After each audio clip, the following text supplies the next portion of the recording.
the deepest archives of a dead civilization, carved into walls that had witnessed the rise and fall of 1,000 worlds, lay a warning so terrifying that an entire galaxy had chosen extinction over facing its truth.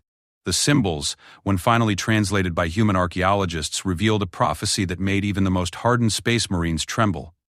Beware the young species that calls itself human, for they are the terror that ends all things, the chaos that devours order, the small flame that burns down the universe. But prophecies, as humanity would soon discover, have a way of fulfilling themselves in the most unexpected ways.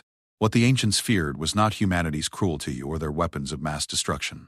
It was something far more dangerous. Their hope, their stubborn refusal to accept the impossible, and their terrifying ability to make friends with their enemies. In a galaxy where every species had learned to accept their place in the cosmic order, humans were about to prove that some rules were meant to be broken, even if it meant rewriting the very fabric of reality itself. Dr. Sarah Chen had spent 3 years of her life crawling through the ruins of Kepler 442b, a dead world that the galaxy's archaeological community had written off as another failed mining expedition. The planet's surface was scarred with the remains of massive cities, their spires reaching toward a sky that had seen no life for over 10,000 years. Most researchers avoided this place, calling it cursed, but Sarah had always been drawn to the mysteries that others feared to touch. The morning that would change everything started like any other. Sarah's team of 5 humans and 2 friendly Zentari researchers had been working on translating a massive wall of hieroglyphs deep within what appeared to be the planet's central archive. The Zentari, with their multiple eyes and tentacle-like fingers, were natural codebreakers, but even they struggled with the ancient script that covered every surface of the underground chamber. Professor Chen called Marcus Webb, her youngest team member, his voice echoing through the vast stone chamber. "You need to see this section. The translation matrix is giving us something that doesn't make sense." Sarah climbed down from the scaffolding where she had been photographing the upper portions of the wall. The chamber was lit by portable fusion lamps that cast eerie shadows across the carved symbols, making them seem to dance and writhe as if they were alive. The air tasted of dust and ancient secrets, and despite her years of experience in dead places, Sarah still felt a chill whenever she worked in this particular room. The wall they were studying stretched over 100 meters in length and 20 meters in height, covered completely in symbols that spiraled and intersected in patterns that hurt the mind to follow. The ancient builders, whoever they were, had clearly considered this information important enough to carve it in the most permanent way possible, deep into solid stone that could survive almost anything. Marcus pointed to a section about 3 meters from the floor where the symbols seemed to glow with a different quality than the rest. "The computer says this section is talking about something called the terror that walks between stars, and it mentions a young species. But, Professor, the timeline doesn't add up. According to this, the prophecy was made over 12,000 years ago, but it's talking about events that should happen in our time." Sarah frowned as she examined the translation on Marcus's tablet. The Zentari researcher named Clixtal approached them, his 4 eyes focusing independently on different parts of the wall while his tentacles traced the air in front of the symbols, a gesture that meant deep concentration in his species.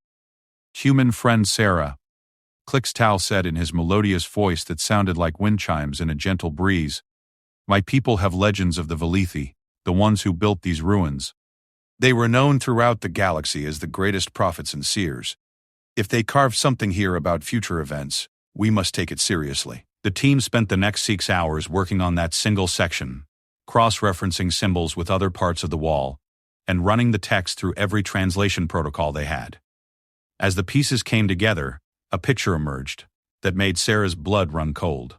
The prophecy spoke of a young species that would emerge from a small blue world, in what the text called the outer darkness. This species would be different from all others in the galaxy, not because of their technology or their physical abilities, but because of something the text called the fire that burns in their hearts. The translation was unclear, but it seemed to suggest that this species would possess some quality that would either save the galaxy or destroy it completely. As evening approached and the team prepared to return to their surface camp, Sarah noticed something that made her stop in her tracks. In the corner of the translated section, almost hidden among the more dramatic prophecies, was a small symbol that she recognized from her studies of early human space exploration. "Marcus," she called, her voice barely above a whisper, "run a comparison scan on this symbol against our historical databases." The young researcher activated his scanner and pointed it at the wall. After a moment, his face went white. "Professor, the computer says this symbol represents the 3rd planet in a system with a single yellow star. The system designation matches Sol." The implications hit the team like a physical blow. Earth. The ancient prophecy was talking about Earth and humanity.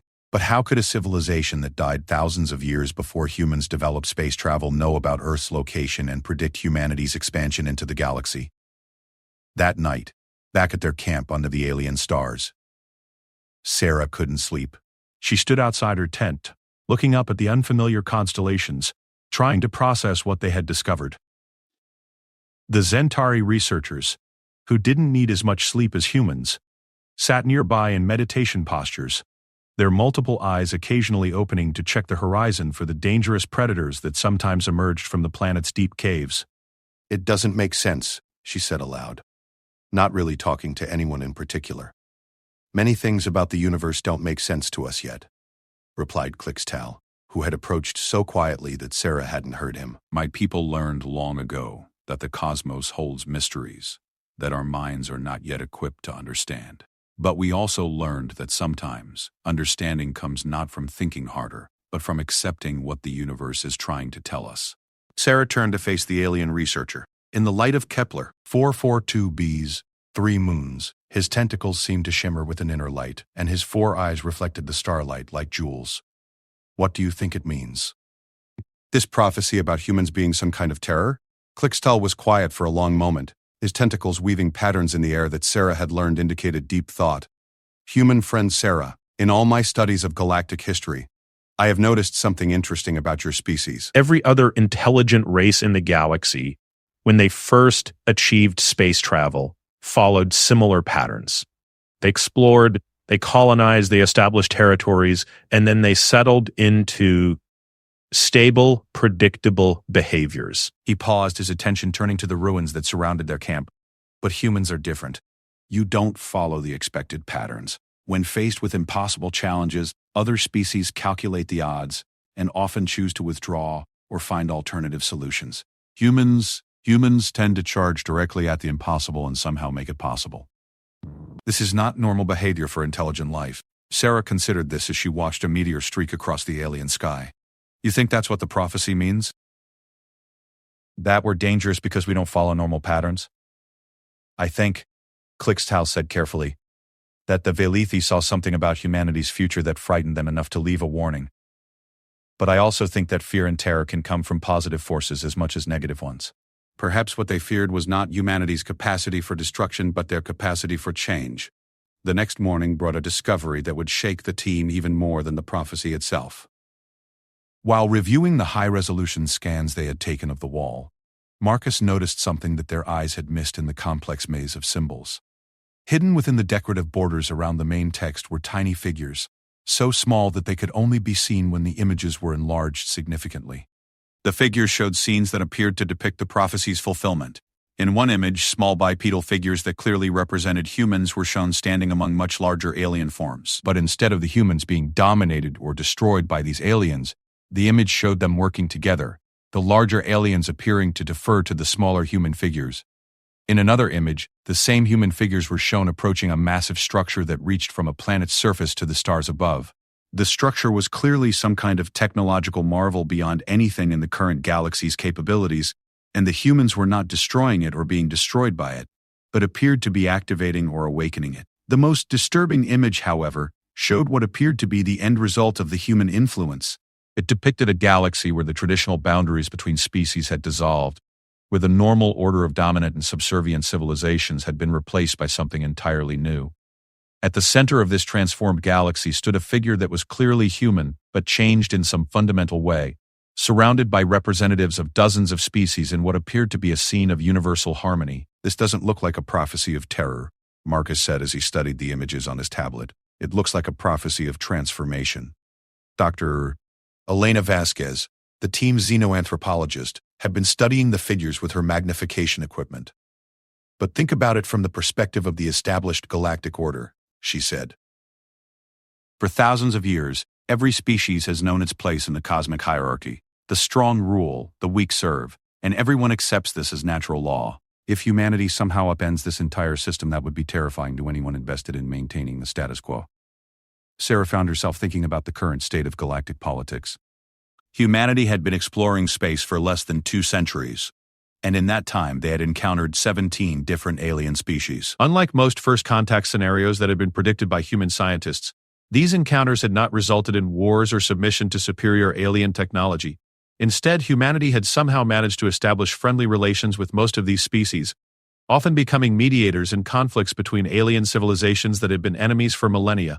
The galactic community had accepted humanity as a minor member species, granting them territory rights to a small section of space on the galaxy's outer rim.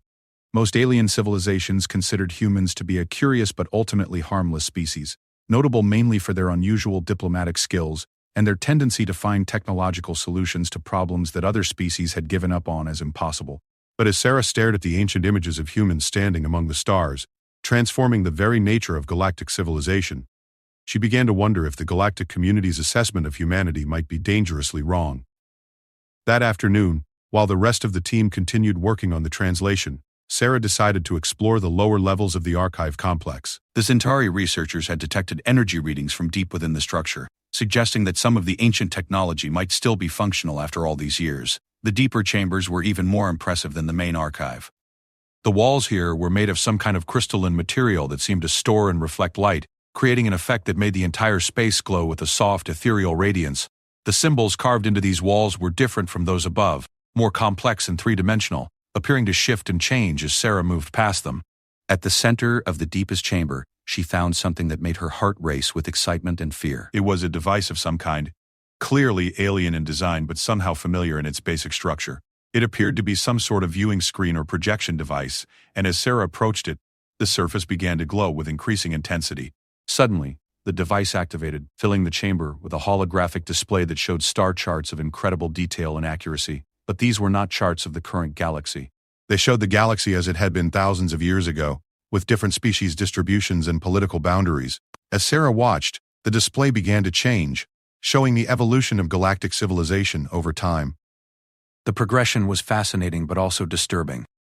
The display showed how various species had risen to dominance, established vast empires, and then fallen to other rising powers. It was a pattern that had repeated countless times throughout galactic history, with each dominant species believing their supremacy was permanent, only to be replaced by the next ambitious civilization. But then the display reached a point that appeared to represent the current time period, and something unprecedented happened. A new element was introduced into the galactic progression, represented by small blue markers that began spreading from a tiny point on the galaxy's edge. As these markers spread, the normal pattern of conquest and dominance began to break down. Instead of replacing the existing powers, the blue markers seemed to integrate with them, creating new forms of cooperation and alliance that had never existed in the galaxy's history. The projection continued forward, showing a possible future where the blue markers had influenced the entire galaxy. In this future, the traditional cycle of rising and falling empires had been replaced by a stable, cooperative network of species working together toward common goals. At the center of this transformed galaxy, the display showed a space station of incredible size and complexity, clearly representing some kind of galactic capital or coordination center. But what struck Sarah most was what happened at the very end of the projection. The display pulled back to show not just their galaxy but the entire local group of galaxies, and then something even more amazing. The pattern of cooperation and transformation that had started with humanity's influence was spreading beyond their own galaxy, reaching out to connect with other galaxies across the visible universe. As the projection ended and the chamber returned to its normal soft glow, Sarah realized that she was looking at a prediction of humanity's ultimate destiny. The ancient Valithi had not just foreseen humanity's arrival in the galaxy, they had predicted that humans would fundamentally transform the nature of galactic civilization itself, and eventually spread that transformation across the entire universe. The terror that the prophecy spoke of was not the fear of destruction, but the fear of change on an unimaginable scale.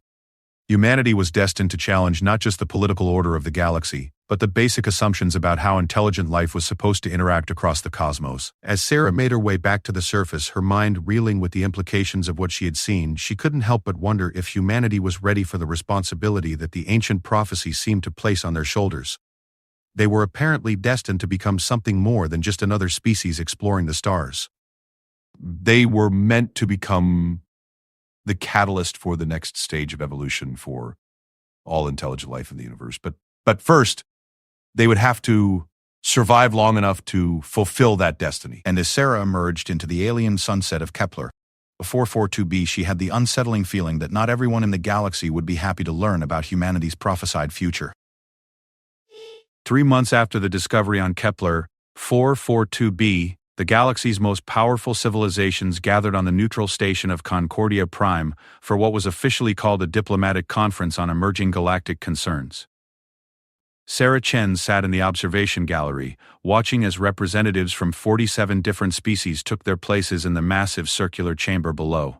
The official invitation had requested her presence as the lead researcher who had decoded the Valithi prophecy, but she suspected the real reason was that several of the major powers wanted to study humanity's reaction to what was about to unfold.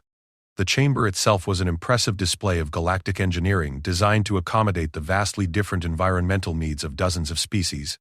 Sections of the floor could be flooded for aquatic species, while others were maintained at temperatures that would kill most carbon-based life forms. The air was a carefully balanced mixture that no single species found ideal, but all could survive in for short periods. At the center of the chamber sat the Hegemony Council, the 5 most powerful civilizations in the galaxy. The Karnath Empire, with their massive insectoid representatives, occupied the largest section due to their control of nearly a quarter of the galaxy's inhabited systems. Next to them sat the crystalline forms of the Nexus Collective, beings of pure energy who had transcended biological form thousands of years ago and now existed as sentient mineral matrices. The Void Hunters occupied a section surrounded by darkness generators, as their species had evolved in the space between stars, and found normal light painful. Their representatives appeared as shifting shadows with glowing red eyes, communicating through electromagnetic pulses that were translated by the station's computers. The Eternal Synthesis was represented by beings who appeared to be a fusion of organic and mechanical components, having achieved what they considered perfect harmony between biology and technology thousands of years ago. Finally, there were the Architects, the oldest known civilization in the galaxy, whose representatives appeared as floating geometric forms of impossible complexity. They rarely participated in galactic affairs directly, but their presence at this gathering indicated that they considered the matter of extreme importance. Sarah noticed that humanity's diplomatic representative, Ambassador Maria Santos, looked distinctly uncomfortable in her small section near the back of the chamber. Humans were still considered a minor species by galactic standards, and their seating reflected their perceived status. But Sarah also noticed that despite their official position, many of the major powers seemed to be watching the human section with unusual intensity. The conference began with formal speeches from each of the Hegemony Council members, expressing concern about destabilizing influences and the need to maintain galactic stability. The language was diplomatic, but the underlying message was clear: someone needed to be controlled or eliminated before they upset the established order. The Karnath representative, a massive creature whose chitin armor gleamed like polished obsidian, spoke first. His voice came through the translation system as a series of sharp clicks and hisses, but the meaning was unmistakable. For 50,000 years, the galaxy has maintained order through the natural hierarchy of species. The strong guide, the weak follow, and all prosper according to their capabilities. This system has brought peace and stability to countless worlds. The crystalline form of the Nexus Collective representative pulsed with different colors as it communicated. Our analysis confirms that current galactic stability indices remain within acceptable parameters. However, recent projections based on newly discovered information suggest potential for catastrophic disruption to established patterns. Sarah felt a chill as she realized they were talking about the prophecy she had discovered. Somehow, word of the Valithi prediction had reached the highest levels of galactic government, and the major powers had decided to take action. The Void Hunter representative spoke through electromagnetic pulses that came across as whispered words that seemed to echo from everywhere at once. We have reviewed the ancient warnings. The terror spoken of by the Valithi is not a distant threat. It walks among us now, spreading its influence through seemingly innocent diplomatic contact. All eyes in the chamber turned toward the human section, and Sarah felt her stomach drop. Ambassador Santos stood slowly, her face pale but determined. If this gathering is meant to address concerns about humanity's role in galactic affairs, I think we deserve to know what specific actions we're accused of. The architect representative responded by projecting a complex three-dimensional diagram into the center of the chamber. The diagram showed the galaxy as it had been 200 years ago, before human space exploration, and then showed how things had changed since then. The changes were subtle but undeniable. Conflict zones where humans had served as mediators were now peaceful. Trade routes that humans had suggested were now more efficient, and several species that had been enemies for centuries were now working together on projects that humans had initiated. Observe the pattern, the architect intoned in a voice like distant thunder. In every system where your species has established significant contact, the traditional power structures begin to dissolve. Species that have maintained proper hierarchical relationships for millennia suddenly begin to question their established roles. The eternal synthesis representative, its mechanical voice devoid of emotion, provided additional data. Statistical analysis indicates that human influence correlates with a 73% increase in cross-species cooperation and a 45% decrease in traditional dominant-submission relationships. If this trend continues, the fundamental basis of galactic civilization will be compromised within 500 years. Sarah watched as the reality of the situation became clear. The galactic powers weren't afraid of humanity because humans were violent or expansionist. They were afraid because human influence was undermining the very concept of natural hierarchy that had governed galactic politics for thousands of years. Ambassador Santos stood again, and this time her voice carried a strength that surprised even Sarah. "You're afraid because we treat other species as equals instead of superiors or inferiors. You're afraid because we believe that cooperation is more effective than domination. You're afraid because we refuse to accept that anyone is naturally meant to rule over anyone else." The chamber erupted in a chaos of alien sounds as representatives from dozens of species began arguing among themselves. Some supported the Hegemony Council's concerns, while others questioned whether humanity's influence was really as dangerous as claimed. The aquatic delegates from the coral worlds expressed support for humanity's diplomatic methods, while the hive mind representatives from the collective spheres argued that individual species cooperation was an inefficient model compared to their unified consciousness approach. As the debate raged, Sarah noticed something that made her heart race. In her years of studying alien cultures, she had learned to recognize certain behavioral patterns, and what she was seeing now was unmistakable. The galactic community was splitting into factions. Those who benefited from the current hierarchical system supported the Hegemony Council's position, while those who had been disadvantaged by traditional power structures were beginning to rally behind humanity's alternative approach. The prophecy wasn't just predicting humanity's influence on galactic civilization. It was already happening, right here in this chamber. The mere discussion of human diplomatic methods was causing the established order to crack, forcing every species to choose between maintaining the old ways or embracing something new. The Karnath representative raised his massive claws for silence, and gradually the chamber quieted. "The solution is clear," he declared. "The human species must be contained within their current territorial boundaries. No further expansion, no further diplomatic contact with other species, and certainly no further interference in established interspecies relationships." "And if we refuse?" Ambassador Santos asked quietly. The temperature in the chamber seemed to drop several degrees as the Void Hunter representative spoke. "Then you will be classified as a galactic threat and dealt with accordingly." But before anyone could respond to this thinly veiled threat, something unexpected happened. The Zentari representative, whose species had been quietly observing from a small section near the human delegation, stood and spoke for the first time since the conference began. "Honored members of the galactic community," Klixtal said, his melodious voice carrying clearly through the chamber's acoustic system. "My people have worked closely with humans for many years. We have experienced their methods firsthand. I must ask this assembly, when did cooperation become a crime? When did treating others with respect become a threat to civilization?" The Zentari were not a powerful species by galactic standards, but they were widely respected for their wisdom and their neutrality in political matters. Their intervention in the debate carried weight that surprised everyone, including Sarah. Quickstyle continued, his four eyes focusing on different sections of the chamber as he spoke. "The Valithi prophecy speaks of terror, yes, but perhaps we have misunderstood what kind of terror was meant. Perhaps the terror is not what humans will do to us, but what we will be forced to confront about ourselves." He activated a small projector that displayed images from his species' recent archaeological work. "We have found similar prophecies on 12 different worlds, all created by civilizations that had contact with the Valithi before their disappearance. In every case, the prophecies speak not of destruction, but of transformation. The terror the ancients feared was the terror of change, of being forced to evolve beyond their comfortable certainties. The images showed ruins from across the galaxy, all containing variations of the same message.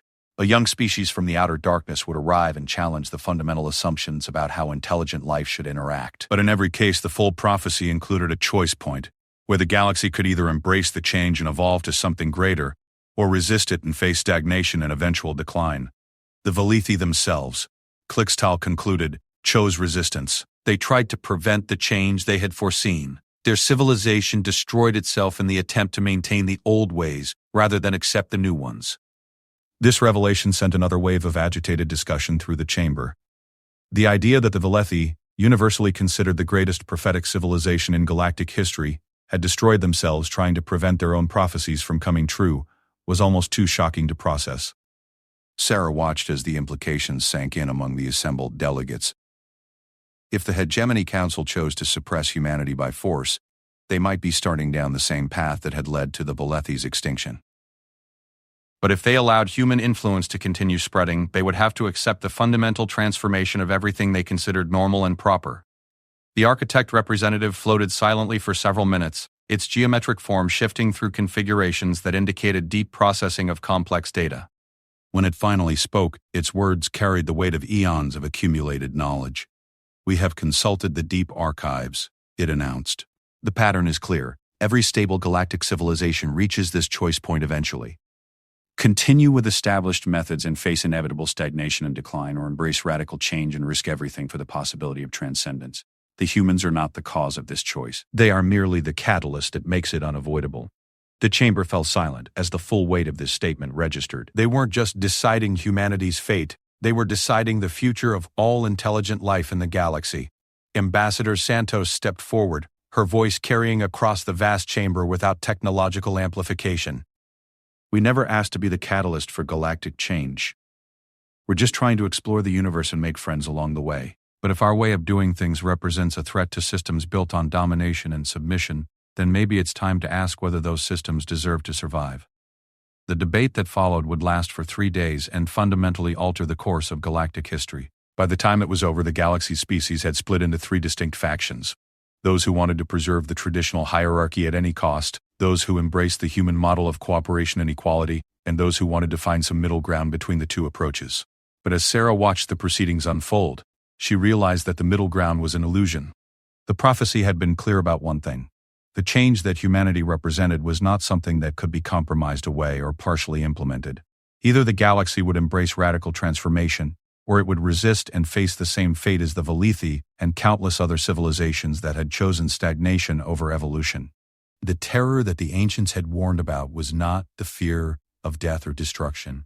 It was the terror of being forced to grow beyond everything they thought they knew about themselves and their place in the universe.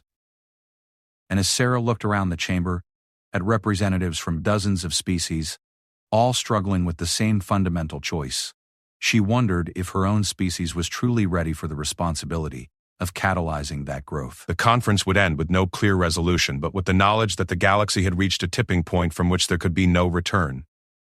The age of stable hierarchies was ending, and the age of chaotic cooperation was about to begin. Whether that would prove to be humanity's greatest gift to the galaxy or its ultimate curse remained to be seen. 6 months after the Concordia Prime Conference, the galaxy was at war, but it was unlike any conflict in recorded history. Traditional battle lines made no sense when species that had been allies for millennia found themselves on opposite sides, while ancient enemies discovered they shared common ground in their response to the human question.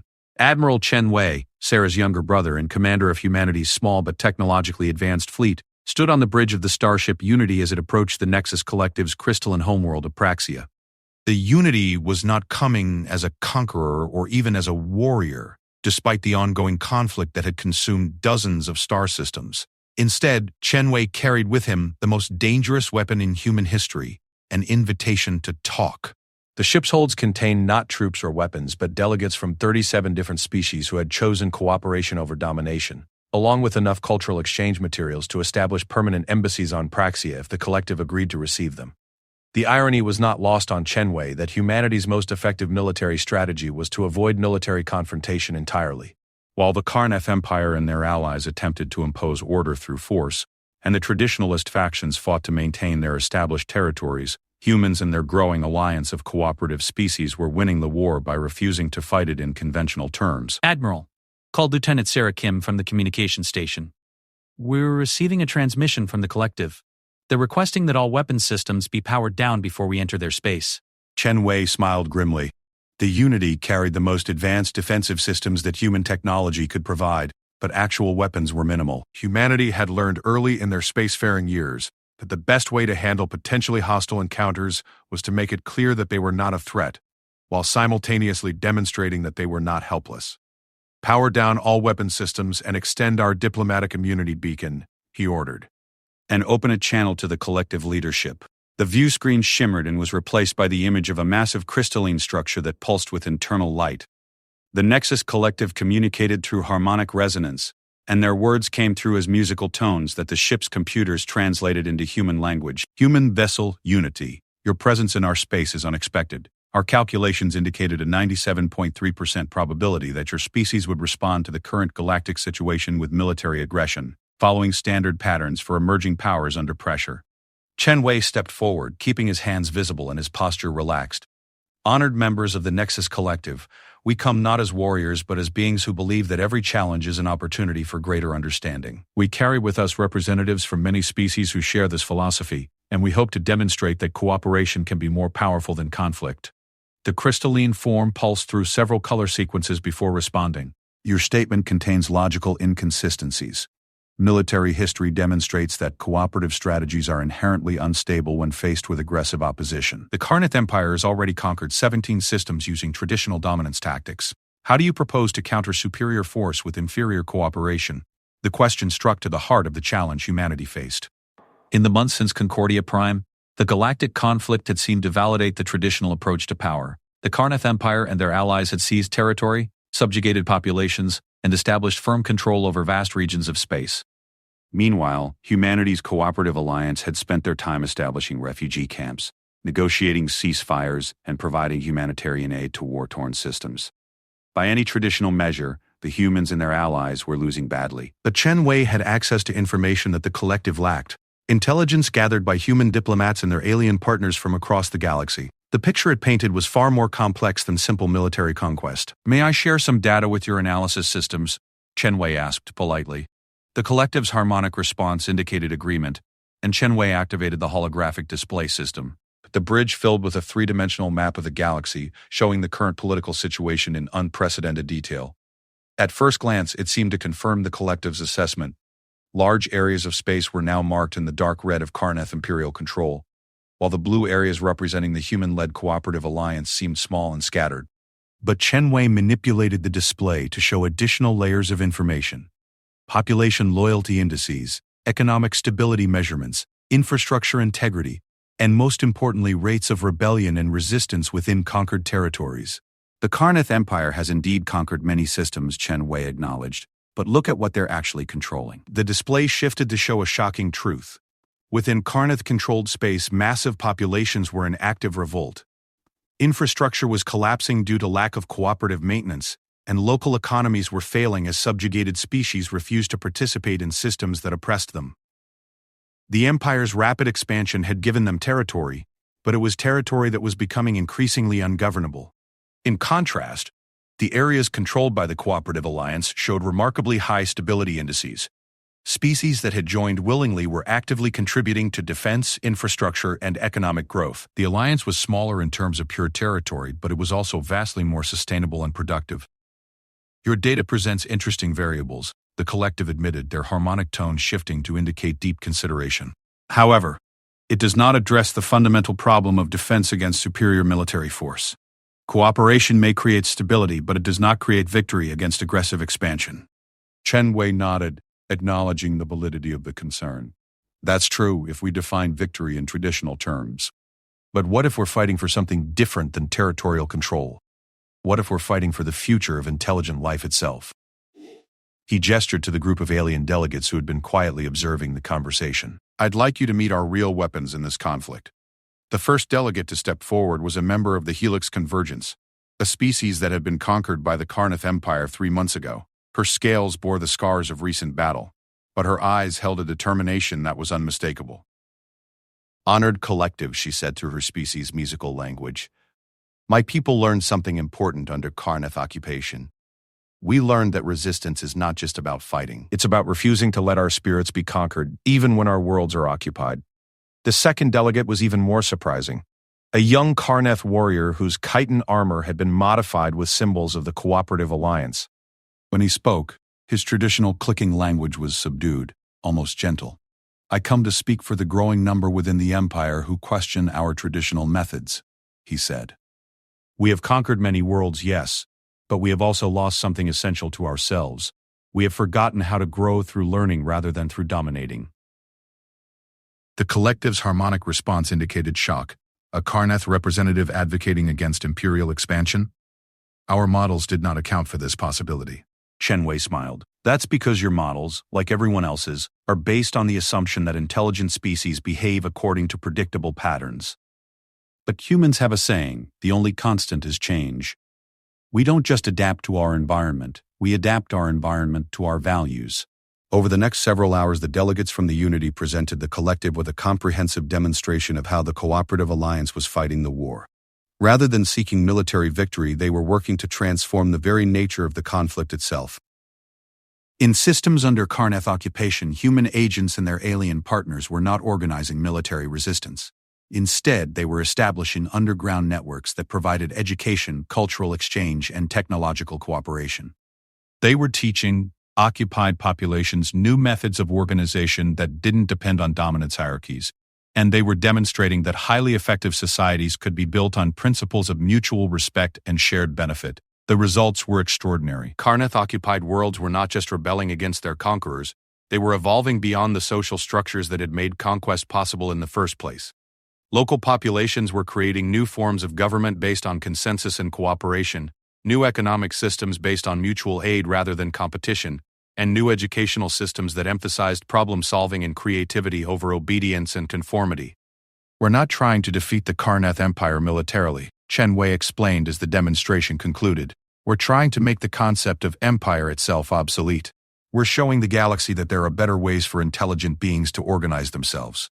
The collective processed this information in silence for nearly an hour, their crystalline forms cycling through complex light patterns as they ran calculations and simulations. Finally, they responded with a harmonic sequence that the translators identified as expressing profound uncertainty. Your approach presents variables that our predictive models cannot adequately process, they admitted. Traditional conflict resolution assumes that competing systems will engage until one achieves dominance over the other. Your strategy appears to be aimed at transcending the conflict rather than winning it. Here's a doctor. Here's a doctor. Exactly, Chen Wei said. And that's why we're here. We need your help, not to fight the Empire, but to demonstrate that their approach is fundamentally flawed. The Nexus Collective has achieved something remarkable.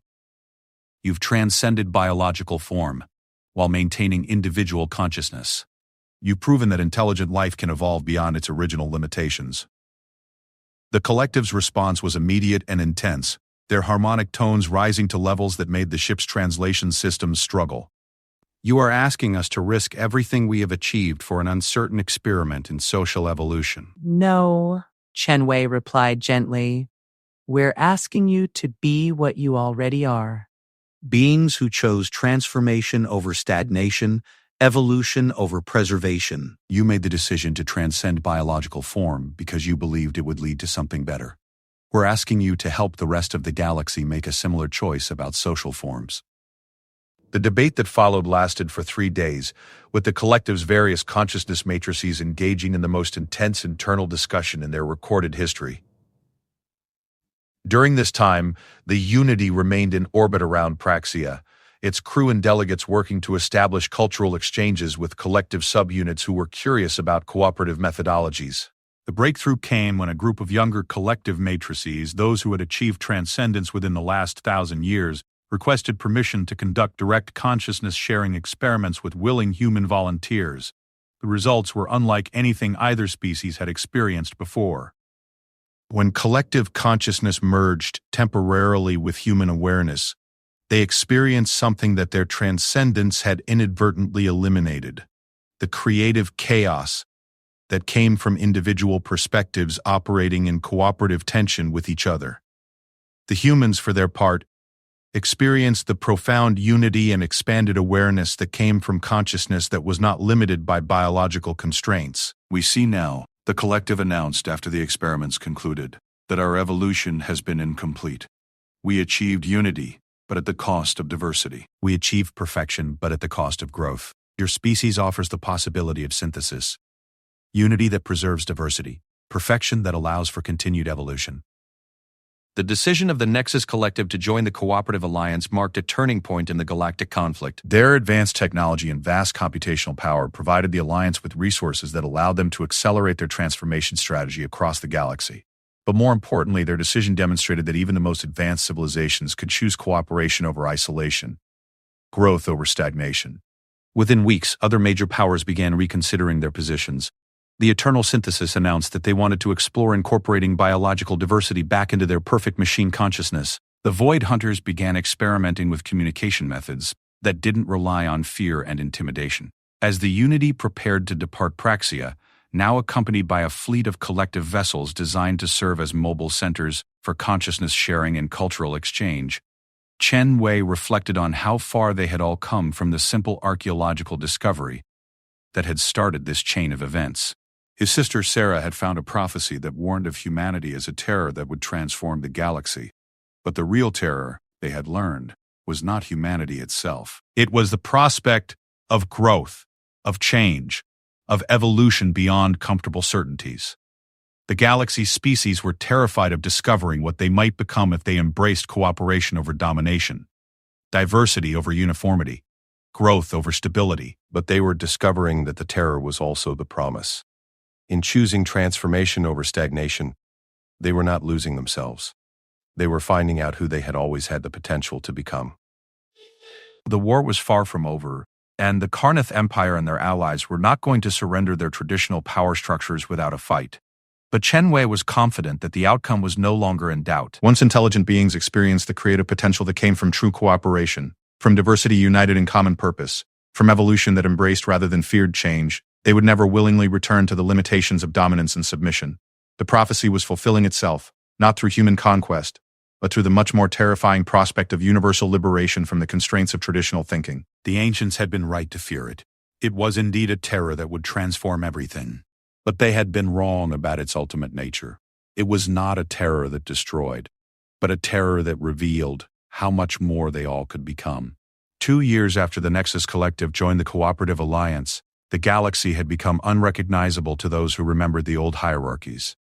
Sarah Chen stood in the central observatory of the newly constructed Galactic Cooperation Station, watching as vessels from over 200 different species docked at the massive structure that served as the physical embodiment of the new order emerging from the chaos of transformation. The station itself was a marvel of collaborative engineering that would have been impossible under the old system. Its design incorporated architectural principles from dozens of species, creating a structure that was simultaneously familiar and alien to every being who entered it. Crystalline spires from collective technology rose beside organic growing structures developed by the plant-based Verdani Federation, while geometric perfection from the Eternal Synthesis blended seamlessly with the flowing, adaptive forms favored by humanity's engineers. But the most remarkable thing about the station was not its physical structure, but the beings who inhabited it. Representatives from species that had been enemies for millennia worked side by side on projects that none of them could have accomplished alone. Former Karnath warriors collaborated with their previous victims on developing new forms of non-violent conflict resolution. Void Hunters, who had once thrived on fear and intimidation, now taught courses on understanding and overcoming trauma-based social structures. The transformation had not been without cost or conflict. The Karnath Empire had fought desperately to maintain their traditional dominance, launching increasingly desperate military campaigns as their own population abandoned the hierarchical system from within. Several minor species had chosen to retreat into isolated enclaves rather than participate in the new cooperative structures. And there had been tragic mistakes, failed experiments in consciousness sharing that had damaged or destroyed individual minds, and cultural misunderstandings that had led to serious conflicts between well-meaning allies. But for every failure, there had been 10 remarkable successes. Species that had stagnated for thousands of years under traditional social structures were suddenly experiencing rapid technological and cultural advancement. Scientific discoveries were accelerating as researchers shared information freely across species boundaries. Art, literature, and philosophy were flourishing as diverse perspectives combined in ways that had never been possible before. Sarah was reviewing reports from the latest integration successes when her attention was caught by an unusual energy signature approaching the station. The sensors identified it as a ship of completely unknown design, unlike anything in their extensive databases of galactic civilizations. Dr. Chen, called the Zentari communications officer, whose melodious voice carried clearly across the observation deck. "We're receiving a transmission from the approaching vessel. The signal is being broadcast on frequencies we've never encountered before, and the language is completely unknown to our translation systems." Sarah hurried to the main communications center, her heart racing with excitement and apprehension. First contact with a previously unknown species was always a momentous occasion, but this was particularly significant because it would be the first time that such contact was made under the new cooperative protocols rather than the old hierarchical ones. The main display showed the approaching ship, and Sarah gasped at what she saw. The vessel was enormous, easily the size of a small moon. And its construction appeared to incorporate technologies that were beyond anything the current galactic community possessed. More intriguingly, the ship's hull seemed to be composed partially of living matter, with sections that pulsed and shifted like biological tissue. "This is fascinating," said Dr. Havisham. HFY, the Nexus Collective representative whose crystalline form was interfacing directly with the station's computer systems. The ship's energy signature suggests a fusion of biological, mechanical, and energy-based technologies that exceeds our current theoretical models. As the unknown vessel approached, more details became visible. The ship was not just large, it was an entire ecosystem unto itself, with what appeared to be forests, lakes, and even weather systems visible through transparent sections of its hull. But, most remarkably, the ship seemed to be inhabited by multiple species working together in what appeared to be perfect harmony. When the translation systems finally began to decode the incoming transmission, the message they received sent shockwaves through the assembled representatives. "Greetings, young ones," came the translated voice, which somehow seemed to carry the harmonic qualities of multiple species speaking simultaneously.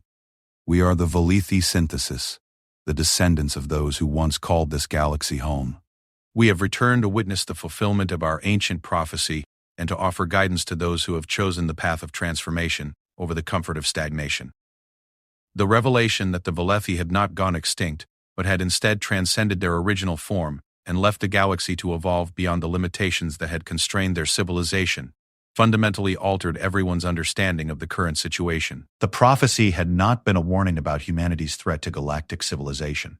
It had been a message of hope about humanity's potential to catalyze the next stage of evolution for all intelligent life.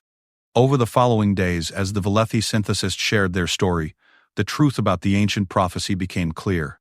The Valithi had reached the same choice point that the current galaxy was facing: continue with established hierarchical systems and face inevitable stagnation and decline, or embrace radical transformation and risk everything for the possibility of transcendence.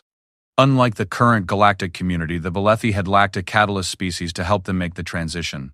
They had been forced to attempt the transformation on their own, and the process had been so traumatic that it had nearly destroyed their civilization. Only a small fraction of their population had successfully transcended their original limitations, and they had chosen to leave the galaxy to continue their evolution in the space between the stars. We knew that eventually another species would emerge with the characteristics necessary to catalyze galactic transformation, explained the primary Valithi representative, whose form seemed to shift between biological, mechanical, and energy states as it spoke. We encoded the prophecy not as a warning but as a preparation, hoping that when the time came, the galaxy would be ready to make the choice we struggled with alone. The characteristics that made humanity effective catalysts for transformation were not their technology or their individual capabilities, but their social and psychological traits. Humans had evolved as a species that valued diversity within unity, that saw cooperation as strength rather than weakness, and that approached unknowns with curiosity rather than fear. These traits made them natural bridges between different ways of thinking and being. But the Valithi revealed that humanity's role as catalysts was only the beginning. The real transformation that the prophecy spoke of was not just the reorganization of galactic civilization, but the evolution of intelligence itself toward forms that could exist and thrive on a universal scale. "Your species has already begun this evolution," the Valithi representative explained to Sarah and the assembled delegates. "When humans engage in consciousness sharing with the collective, when they facilitate communication between species that have never been able to understand each other, when they create social structures that allow for both unity and diversity, they are developing the capabilities that will eventually allow intelligent life to transcend the limitations of individual biology and single-species civilizations." The implications were staggering. The cooperative alliance that had emerged from humanity's diplomatic efforts was not just a new form of galactic government, was a transitional stage toward a completely new form of existence where intelligent consciousness could exist at scales and in forms that individual biological species could never achieve. But the Valithi also brought warnings about the dangers of this transformation process. Not all individuals or species will be able to make this transition, they explained. Some will choose to remain in traditional forms, and others will attempt the transformation but fail to maintain their essential identities. The process requires not just technological advancement but psychological and spiritual evolution that many find too challenging or too frightening to attempt. This warning proved prophetic as the galaxy continued to grapple with the changes that the Cooperative Alliance had initiated. While many species thrived under the new systems, others found the loss of familiar hierarchies and boundaries deeply disturbing. Several civilizations chose to isolate themselves completely rather than participate in transformation that they viewed as a loss of their essential nature. The Karnath Empire in particular faced an existential crisis as their traditional warrior culture proved incompatible with cooperative methodologies. Some Karnath adapted successfully, finding new ways to express their competitive nature through collaborative challenges and friendly competitions. But a significant portion of the empire chose to retreat to a remote section of the galaxy where they attempted to maintain their traditional social structures in isolation. Perhaps most challenging were the individuals and groups who attempted transformation but failed to maintain psychological coherence during the process. The expansion of consciousness that came with advanced cooperation and consciousness sharing could be overwhelming for minds that had been shaped by competitive hierarchical thinking. Several tragic incidents occurred when beings attempted to transcend their individual limitations too quickly, resulting in psychological fragmentation or complete loss of personal identity. The Valithi synthesis had experienced similar problems during their own transformation, and they shared techniques for managing the psychological aspects of consciousness expansion. But they also emphasized that the process could not be rushed or forced. True transformation required not just technological capability, but genuine psychological readiness to let go of limiting beliefs about the nature of self and identity. As Sarah worked with the Valithi to establish protocols for safe consciousness expansion, she found herself confronting a profound personal choice. The opportunity now existed for her to undergo the full transformation process, to expand her consciousness beyond individual human limitations, and become part of the emerging galactic intelligence. But she also understood that this choice carried permanent consequences. While transformed beings retained their essential personalities and memories, they could never return to purely individual consciousness. They became permanently connected to the larger network of transformed intelligence, gaining vast capabilities but losing the familiar boundaries of individual selfhood. The choice was made more complex by the fact that someone needed to remain in traditional individual consciousness to serve as bridges for others who were considering transformation. The process required guides who could understand both individual and expanded forms of consciousness and who could help others navigate the transition safely. After weeks of consideration, Sarah made her decision.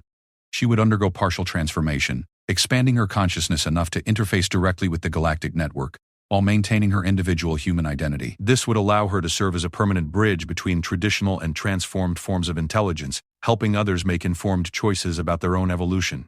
The transformation process took place in a specially designed chamber aboard the Valithi ship, with representatives from multiple species monitoring her vital signs and consciousness patterns. As Sarah felt her awareness expand beyond the boundaries of individual thought, she experienced something that words could never adequately describe. She remained herself, recognizably Sarah Chen, with all her memories, personality traits, and individual characteristics intact. But she also became something more, connected to the thoughts and experiences of beings across the galaxy, able to perceive patterns and possibilities that individual consciousness could never grasp. In that expanded state, she finally understood the true scope of what the prophecy had predicted. Humanity's role as a catalyst was indeed terrifying to those attached to traditional forms of existence, but the terror came from the magnitude of the opportunity it represented. The galaxy was not just changing its political structures or technological capabilities. It was evolving toward a form of intelligence that could eventually transcend the limitations of individual species, individual planets, and eventually individual galaxies. The transformation that had begun with simple human diplomatic efforts was the first step toward a future where intelligent consciousness could exist at cosmic scales, where the wisdom and creativity of countless species could be combined without losing the diversity that made them valuable, and where the barriers that separated intelligent beings from full realization of their potential could be permanently transcended. But as Sarah returned to normal consciousness, still changed but still recognizably herself, she also understood why the ancients had called this possibility a terror. The choice to evolve beyond familiar limitations required a kind of courage that many beings would never possess. It meant giving up the comfort of known boundaries and embracing the uncertainty of unlimited growth. The galaxy now faced this choice collectively, and the outcome was far from certain. But for the first time in the history of intelligent life, the choice was being made freely, with full knowledge of what it entailed, and with the support of beings who had already successfully navigated the transformation. 5 years after the return of the Valithi synthesis, the galaxy had become something that none of its original inhabitants could have imagined. Sarah Chen, now serving as the primary liaison between individual and expanded consciousness, stood in what had once been called the Galactic Cooperation Station, but was now simply known as the Nexus. Around her, the boundaries between species, between individual and collective consciousness, and between biological and technological existence had become so fluid that traditional categories of identity had lost most of their meaning. The transformation had not been uniform or complete. Roughly half of the galaxy's intelligent species had chosen some form of consciousness expansion, creating beings that existed in states of awareness that ranged from enhanced individual consciousness to full integration into collective intelligence networks. Another quarter had chosen to maintain traditional individual consciousness while adapting their social structures to cooperative rather than hierarchical models. The remaining quarter had retreated into isolated enclaves where they maintained the old ways, sometimes by choice and sometimes because the transformation process had proved too challenging for their particular psychological makeup. But even this division was not as permanent as it might appear. The boundaries between transformed and traditional consciousness were permeable, and beings regularly moved between different states of awareness as their needs and circumstances changed. The Nexus had become a place where all these different forms of intelligence could interact, communicate, and collaborate despite their vastly different natures. Sarah's own role had evolved far beyond what anyone had anticipated when the transformation began. As someone who maintained a bridge between individual and expanded consciousness, she found herself serving as a translator not just between languages or cultures, but between entirely different ways of experiencing reality. When fully traditional beings needed to communicate with the expanded consciousness networks, they relied on bridge beings like Sarah to facilitate understanding. But the most remarkable development had been the emergence of what the Valithi called evolution partners. These were beings from different species who had undergone consciousness expansion together, creating hybrid forms of intelligence that combined the strengths and perspectives of multiple species while maintaining the individual characteristics that made each valuable. Humans had proved particularly adept at forming these partnerships, perhaps because their evolutionary history had prepared them for cooperative relationships with radically different forms of intelligence. The first major test of the new galactic order had come when the traditional Karnath Empire, isolated in their remote sector, had encountered an external threat that their hierarchical military structure could not handle. A massive space anomaly, possibly a remnant of some ancient cosmic disaster, was consuming star systems at an accelerating rate, and traditional weapons and defenses were proving completely ineffective against it. The Empire's initial response had been predictable. They had attempted to deal with the threat through military force, deploying their most advanced weapons and their most experienced commanders. When this failed, they had tried to evacuate their population to other sectors, but the anomaly was expanding faster than their evacuation efforts could proceed.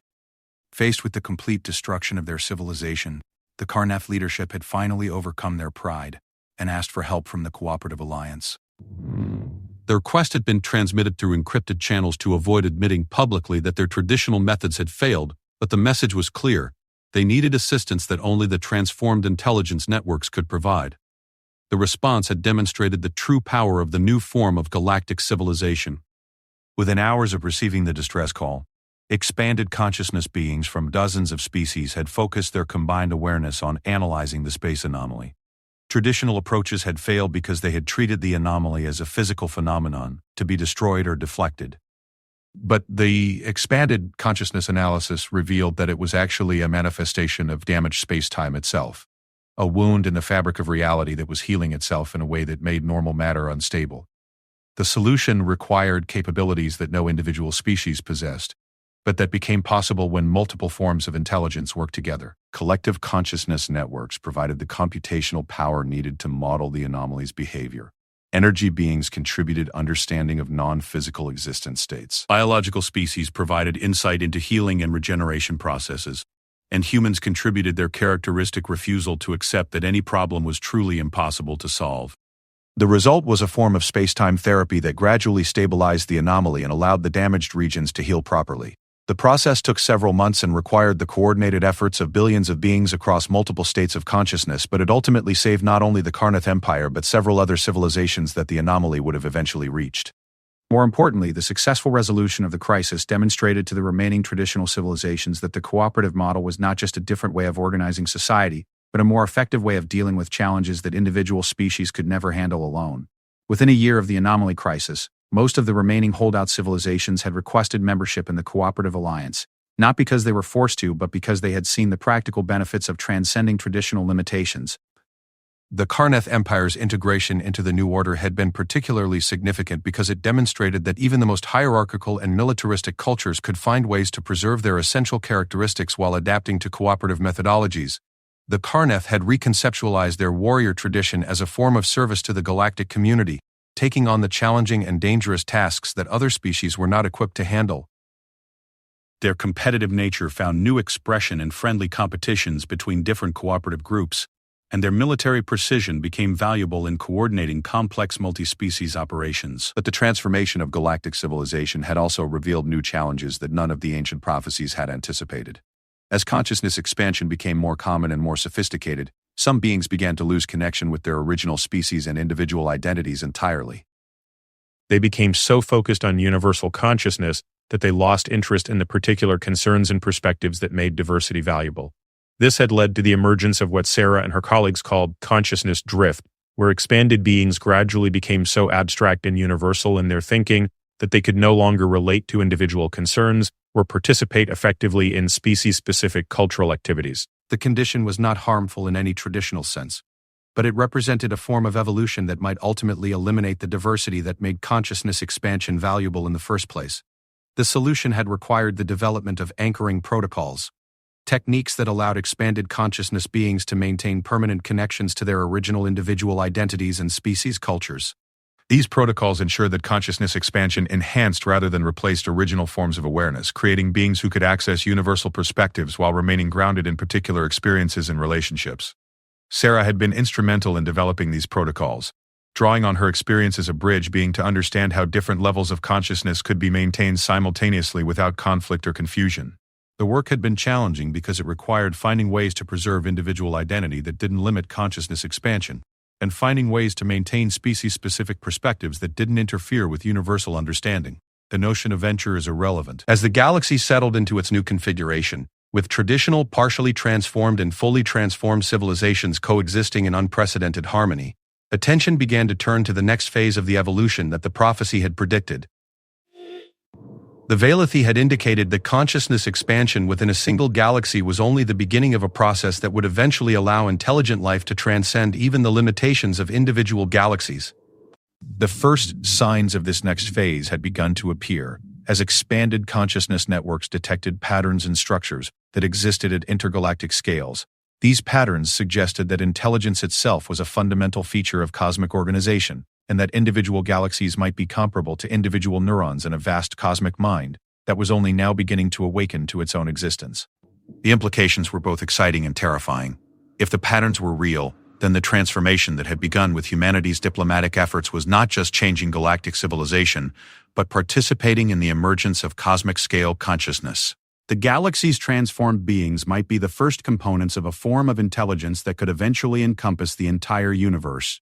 But this possibility also raised profound questions about the nature of individual identity and the value of particular forms of consciousness. If intelligence was evolving toward cosmic scales, what would happen to the individual beings, species, and cultures that had participated in that evolution? Would they be preserved as valuable components of cosmic consciousness, or would they eventually be absorbed into something so vast and universal that their individual characteristics would become meaningless? Sarah found herself at the center of these discussions as representatives from across the galaxy struggled to understand their role in a process that seemed to extend far beyond anything they had originally imagined.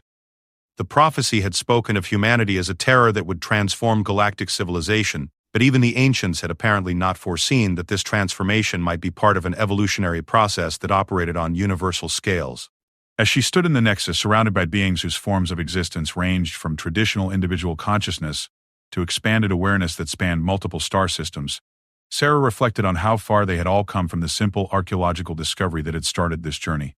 Her discovery of the ancient Valethi prophecy had set in motion changes that had transformed not just political relationships between species, but the very nature of intelligence itself. The terror that the ancients had warned about had indeed come to pass, but it had proved to be the terror of unlimited growth rather than the terror of destruction. Intelligent life in the galaxy had been forced to confront the possibility that their evolution was not complete, that consciousness itself might be capable of transcending any limitations they thought were permanent. The choice that each being now faced was whether to participate in this ongoing evolution or to remain within familiar boundaries. Both choices were respected, and systems had been developed to ensure that beings could move between different levels of consciousness as their understanding and comfort evolved. But Sarah knew that the process was far from complete. The patterns detected by the expanded consciousness networks suggested that the universal evolution of intelligence was just beginning, and that the galaxy's transformed civilizations were among the first to participate in something that would eventually involve every form of intelligent life in the cosmos. The prophecy had been fulfilled, but it had also revealed that it was not an ending but a beginning. The ancient warning about humanity's transformative influence had come true, but the transformation was continuing to unfold in directions that no one had anticipated. The terror that changed everything was still working its effects, and the ultimate consequences of that terror were still beyond anyone's ability to fully comprehend. As Sarah prepared to enter another session of consciousness bridging, helping traditional beings communicate with expanded networks about plans for intergalactic contact, she smiled at the irony of it all. Humanity had been identified as the terror that would end the familiar patterns of galactic civilization, and they had indeed fulfilled that role. But in doing so, they had also revealed that the terror was not an ending but a transformation, not a destruction but an evolution toward forms of existence that transcended anything the galaxy's civilizations had previously imagined possible. The ancient aliens had been right to call humanity a terror, but they had been wrong about what kind of terror it would prove to be. It was the most benevolent terror imaginable, the terror of discovering that growth had no limits, that consciousness had no boundaries, and that the universe itself might be evolving toward forms of awareness that would make even their current transformed state seem like the beginning of a journey whose destination was still beyond the horizon of possibility. An ancient alien prophecy warned of a single terror: humans. HFY Sci-Fi.